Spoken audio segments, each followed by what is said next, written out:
এই মুহূর্তে সবথেকে বড় খবর, পাপ কাহরি বাপকে ছাড়ে না। আপনারা জানেন আজ থেকে প্রায় 6 বছর আগে আব্বাস সিদ্দিকী ভাইজানকে যেভাবে ক্যানিং পূর্বে কাজ দেওয়াতে উনি গেছিলেন একটা অসুস্থ মানুষকে দেখার জন্য। আব্বাস সিদ্দিকী গিয়েছিল, সেখানে আব্বাস সিদ্দিকীর ওপর টর্চার হয়েছিল। ওনাকে মারার জন্য ওখানকার রেডি ছিল, মানে শওকত মোল্লার চেলা চামচাগুলো, চুলি চাম্পা। সে খালি আব্বাস সিদ্দিকী দেখতে গিয়েছিল অসুস্থ মানুষকে, সেক্ষেত্রে আব্বাস সিদ্দিকীর ওপর টর্চার হামলা। আজকে 6 বছর পর আব্বাস সিদ্দিকী ভাইজান ক্যানিং পূর্বে কাজ দেওয়াতে 6 বছর পর উনি জলসা করতে গিয়েছে। আব্বাস সিদ্দিকী ভাইজান সে ব্যক্তি এখন কোথায়? সে ব্যক্তি তো এখন জেলে, সে ব্যক্তি এখন জেলে।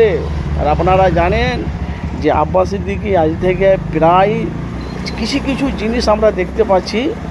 আব্বাস সিদ্দিকী ভাইজান যেটা বলে সেটা কিন্তু হকিকতের সাথে কিন্তু মিলে যাচ্ছে ভাই, বাস্তব বলছি।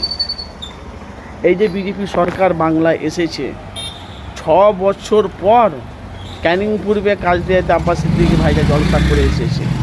কেউ আছে বাধা দেওয়ার মতন লোক? কেউ আছে? কেউ নাই। তাহলে শওকত মোল্লা তাহলে ক্যানিং পূর্বে কত মানুষের উপরে অত্যাচার করেছে, ভাঙড়ে ক্যানিংয়ে কত জুলুম অত্যাচার করেছে। আব্বাস সিদ্দিকী তো একদম সারা বাংলা তো ঘুরছে, কই ওনার তো আর অসুবিধা হয় না। আজকে শওকত মোল্লা আজকে কোথায়? আব্বাস সিদ্দিকী আজকে কোথায়?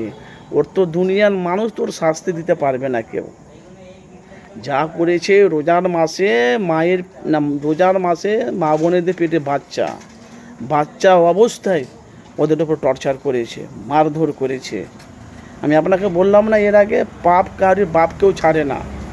তো শওকত মোল্লা যা পাপ করেছে, এই দুনিয়ার মানুষ যদি শাস্তি নাও দিতে পারে, দেবে কি জানি না, কিন্তু আল্লাহ রাব্বুল আলামিন ওনাকে শাস্তি তার জন্য আলাদা করে রেখেছে। কিনা এত মানুষের উপর অত্যাচার করেছে শওকত মোল্লা।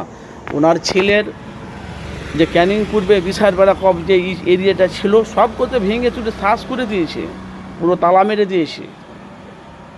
বুঝতে পেরে আজকে আব্বাস সিদ্দিকী ভাইজান আপনারা বলেন গরিব মানুষের হয়ে পাশে থেকে নওশাদ সিদ্দিকী ভাইজান মানুষের হয়ে কথা বলছে, যেখানেই জ্বলছে দিনের কথা বলছে, ইসলামের কথা বলছে।